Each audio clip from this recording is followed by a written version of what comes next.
desde a redemocratização para cá, de 88 para cá, a maioria dos governos que nós tivemos ou foram de extrema esquerda, ou de esquerda, ou a esquerda caviar. Nós tivemos aí apenas um partido, de fato, que governou como sendo de direita. Então, meia-culpa deveria cair aqui sobre todas as pessoas, principalmente os deputados de esquerda que aqui falam e sempre insistem em acusar o governo anterior e sempre jogam nas costas do governo anterior. Eu vi aqui deputados fazendo discursos políticos sobre o seu próprio governo, sobre o seu governo estadual, e é legítimo isso. Porém, o que deveríamos falar aqui, de fato, é sobre a educação brasileira. Em que pé está a educação brasileira?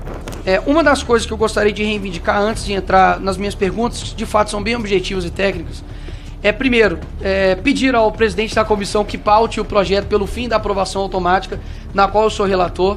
Acredito que o fim da aprovação automática não é algo que gera um mérito para o estudante que de fato está empenhado em estudar, porque, poxa, se eu estudo e passo de ano e o outro que não estuda também passa de ano, isso gera um desestímulo, né, para quem, enfim, não está atingindo a média, e um desestímulo também para quem, poxa, talvez superou a média. Não defendo uma universidade de direita, não defendo uma universidade de esquerda. Eu defendo uma universidade desinteressada. E sofri muito, sim, na minha universidade, então isso aqui é muito mais do que algo que eu ouvi falar, é algo empírico. Mas quem concordar com, por exemplo, o pessoal que mande o endereço para que eu envie alguns pichadores para a tua casa. Senhor presidente, eu peço que acresça o tempo da liderança da oposição e prometo não me delongar tanto, tá? Mas eu preciso falar, fui o primeiro deputado a chegar aqui, ouvi atentamente as falas do ministro.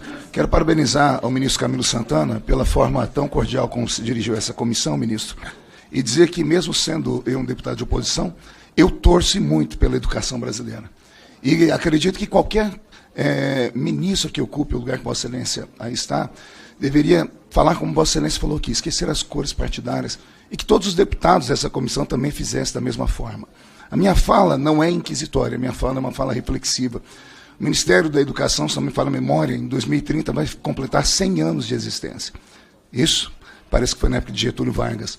E nesses últimos, desde a redemocratização para cá, de 88 para cá, a maioria dos governos que nós tivemos ou foram de extrema esquerda, ou de esquerda, ou a esquerda caviar. Nós tivemos aí apenas um partido, de fato, que governou como sendo de direita. Então, meia-culpa deveria cair aqui sobre todas as pessoas, principalmente os deputados de esquerda que aqui falam e sempre insistem em acusar o governo anterior e sempre jogam nas costas do governo anterior. Eu vi aqui deputados fazendo discursos políticos sobre o seu próprio governo, sobre o seu governo estadual, e é legítimo isso. Porém, o que deveríamos falar aqui, de fato, é sobre a educação brasileira. Em que pé está a educação brasileira? A minha fala reflexiva começa assim. Eu vejo uma tragédia silenciosa que se desenrola diante dos nossos olhos, mas que poucos ousam enxergar aqui no Brasil. Em 96, com a mudança da LDB, da Lei de Diretrizes de Base da Educação, o Brasil selou seu próprio desastre educacional ao adotar a aprovação automática. Uma política vendida como inclusão, mas que se tornou uma sentença de exclusão do verdadeiro aprendizado. Na prática, a aprovação automática criou uma geração de alunos que avançam de série em série sem dominar o básico. Alunos que, mesmo sem saber ler corretamente, interpretar um texto, resolver uma equação ou compreender conceitos científicos, são empurrados para a frente. É como se disséssemos que o importante não é o aprendizado, mas o avanço na fila. Não é mais necessário aprender, apenas comparecer. Não é mais necessário se esforçar, apenas esperar. Essa política destruiu a meritocracia, pois tratou igualmente aqueles que se dedicam e aqueles que não se importam. Ao eliminar o conceito de reprovação, a educação brasileira enviou uma mensagem perigosa. Não importa o quanto você saiba, você será aprovado de qualquer forma. E o resultado não poderia ser mais cruel. A sala de aula se tornou uma peça de teatro, onde professores são reféns, sem autoridade para exigir compromisso, e alunos são espectadores passivos de um aprendizado que não acontece. Enquanto isso, professores, que deveriam ser os guias desse processo, foram desmoralizados, forçados a promover alunos que não aprenderam, perderam sua voz e sua autoridade. Tornaram-se meros carimbadores de aprovações, testemunhas impotentes de um sistema que traiu seu propósito mais sagrado, que é o de ensinar. O resultado é uma geração de analfabetos funcionais, jovens que têm um diploma, mas não sabem interpretar um texto, não conseguem fazer cálculo simples, não possuem capacidade de crítica, chegam ao mercado de trabalho despreparados, inseguros e são imediatamente confrontados com a realidade. O mundo não tem aprovação automática. Empregadores não contratam por pena. A vida cobra aquilo que a escola não ensinou. A educação que deveria formar cidadãos críticos, conscientes e éticos se tornou uma fábrica de iludidos. A juventude que não aprendeu o valor do esforço na escola não aprenderá isso em nenhum outro lugar. A desigualdade é agravada e enquanto as escolas particulares mantêm um certo rigor e exigem aprendizado real, as escolas públicas condenam seus alunos a uma educação de fachada. E a crise ética é evidente. A aprovação automática ensina que é possível ter algo nesse país sem esforço, que o fracasso não tem consequências e que o mundo sempre dará um jeitinho. É uma lição perversa que destrói o caráter e os sonhos de uma juventude que se perde. Por fim, essa farsa tem um preço altíssimo, ministro, pois esses jovens despreparados serão os futuros médicos que não saberão diagnosticar, engenheiros que não saberão calcular e professores que não saberão ensinar. Estamos destruindo não apenas um sistema educacional, mas o próprio futuro da nossa nação. Enquanto outros países valorizam o conhecimento, ou seja, a meritocracia, a disciplina, nós escolhemos a mentira, o comodismo e a ilusão. E depois nos perguntamos por que nós não conseguimos avançar. A única pergunta que eu ia fazer a Vossa Excelência, não me falha na memória, Vossa Excelência já respondeu aqui.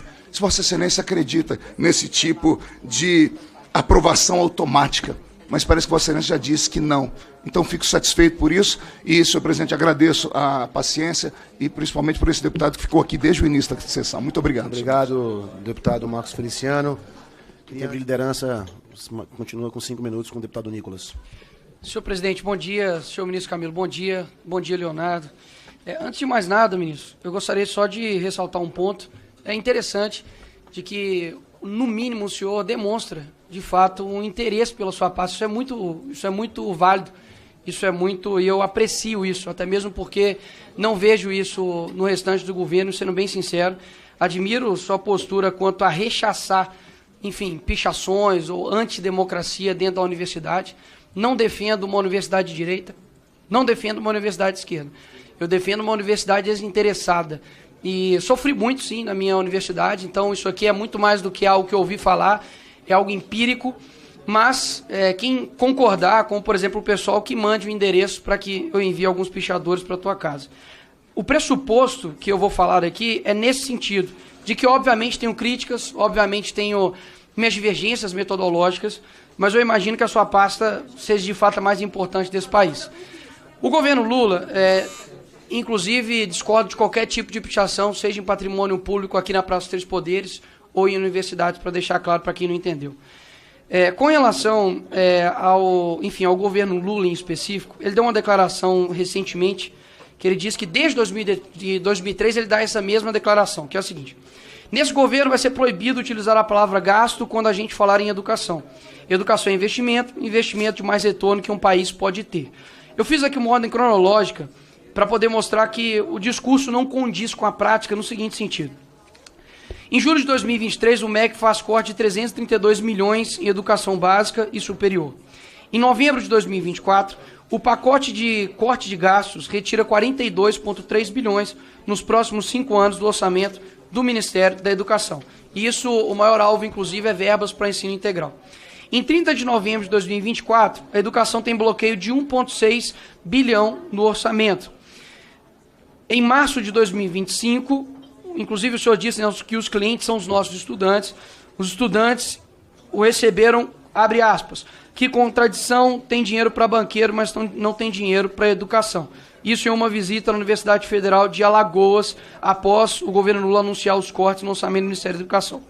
E agora, neste mês de maio, a Academia Brasileira de Ciências, abre aspas, diz que o governo Lula está desmontando universidades. Os nossos índices, e para quem nasceu em 2003, você tem aí, deixa eu fazer as contas certas, 4 anos de governo Lula, depois mais 4 anos de governo Lula, 4 anos de governo Dilma, mais 2 anos de governo Dilma, 2 anos de governo Temer, 4 anos de governo Bolsonaro, e agora 2 anos de governo Lula, e se for reeleito, mais 4 anos de governo do PT. Ou seja, mais do que da metade do tempo de quem nasceu em 2003 é governado pelo Lula, ou pelo PT. E nós temos aqui alguns dados, ministro, de 1 em cada 8 brasileiros com ensino superior completo é analfabeto funcional. Em âmbito da matemática, nós estamos 93 pontos abaixo da média da OCDE, leitura 66 pontos abaixo da média da OCDE e ciências 82 pontos também abaixo da média da OCDE. Uma das coisas que eu gostaria de reivindicar antes de entrar nas minhas perguntas, que de fato são bem objetivas e técnicas, Primeiro, pedir ao presidente da comissão que paute o projeto pelo fim da aprovação automática, na qual eu sou relator.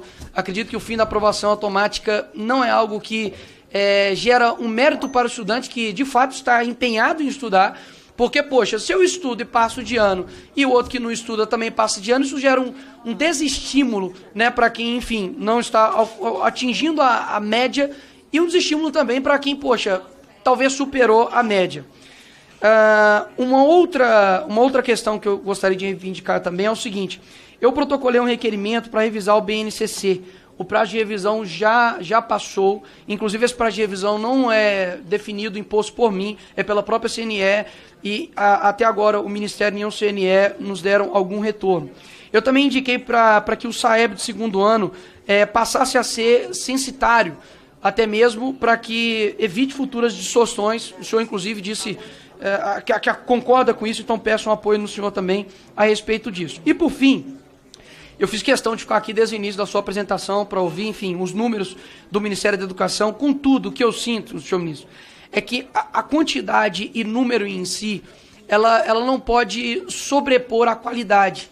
Então, eu peço para que, se isso de fato for um norte do Ministério, para que o PNE seja, a bússola do PNE seja o critério de qualidade, para que a gente coloque critérios específicos e não somente questões de números. Eu vou tentar fazer com 30 segundos, já que todo mundo pediu os 30 segundos, eu vou usar os 30 segundos para finalizar aqui as minhas perguntas. Vou ler aqui no velocidade do Sonic.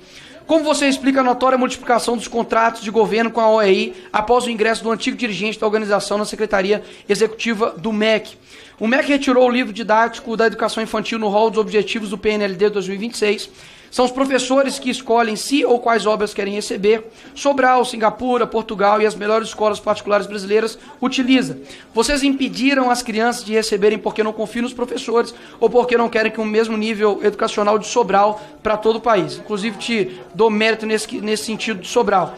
E a última pergunta é que ele está aqui, inclusive, que é o presidente do INEP, Manuel Palacios. Ele fez uma avaliação a respeito das políticas educacionais, como, por exemplo, o programa de alfabetização, que gerava resultado positivo. Isso foi uma avaliação dele. E, infelizmente, não teve nenhum tipo de estudo ex ante ou ex post para poder, enfim, finalizar esse tipo de movimento de descontinuidade, né, de política educacional. A mesma coisa aconteceu também com as escolas cívico-militares. Enfim, tinha algumas outras perguntas aqui, mas já que o senhor se colocou à disposição de receber do Ministério, eu me convido para poder finalizar essas perguntas. Obrigado pela tua presença, espero que eu tenha sido claro. Obrigado, presidente.